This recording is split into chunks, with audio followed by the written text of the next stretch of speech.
see that which we learn in the fire. The Lord says, now you're ready to move on to the next step. Verse 2 says this, and I saw the 7 angels who were standing before God, and to them were given, notice, 7 trumpets. While heaven was silent, the angels were standing. They were not idle. They were waiting for the command. I love that. They were ready to go. Are we doing this or what?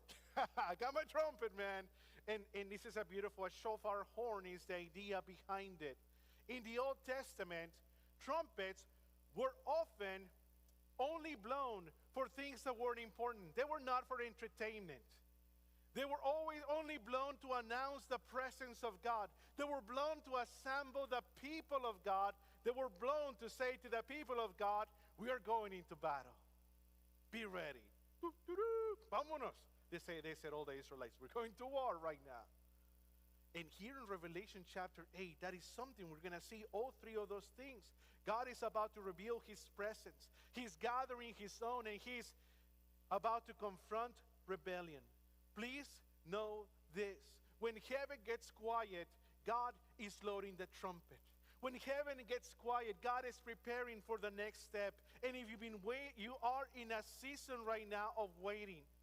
If you're in a season right now where you say, God, I'm doing my part, but you seem kind of silent, do not mistake stillness with stagnation. He is not forgotten you. The silence of God is not inactivity. The silence of God is preparation. The angels are ready. The prayers are ready. The throne is ready. God is about to speak through the sound of his judgment and mercy to the next section in chapter 8 as the trumpets begin to blow. Go with me to verse 3 and 4. Notice, then another angel having a golden censer came and stood at the altar. He was given much incense, that he should offer it with the prayers of all the saints, where? Upon the golden altar which was before the throne. And the smoke of the incense with the prayers of the saints ascended before God from the angel's hands. I love that. In Exodus, chapter 25, verse 9. And I hope you have learned this in the past. We talk about it all the time. In Exodus 25, verse 9, the Lord told Moses this, make everything according to the pattern I have given you. Speaking about what? The tabernacle. Ooh, there's 2 people who know stuff now. Love it. Good job, Bertha.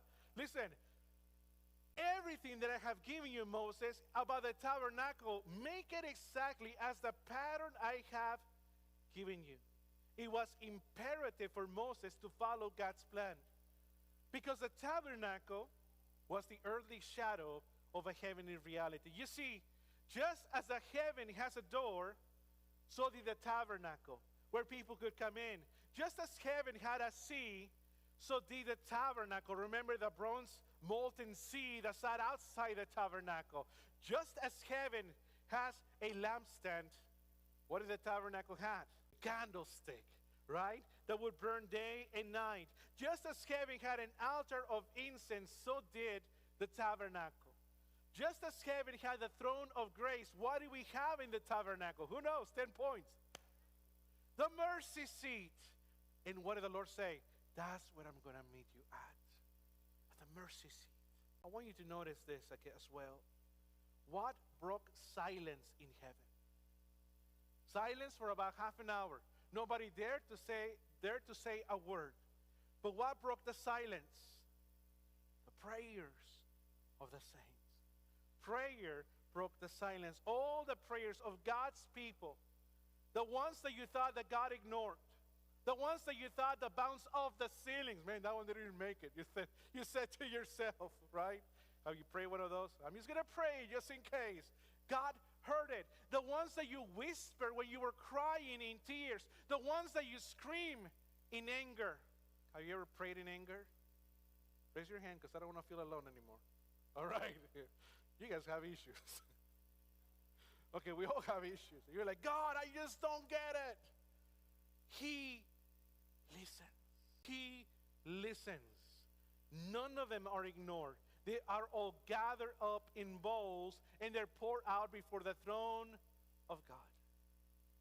Heaven's silence is the moment right before answered prayer. I thought that was so fascinating. That heaven was silenced right before God answered the prayer, and his prayers were about to hit right here on the earth.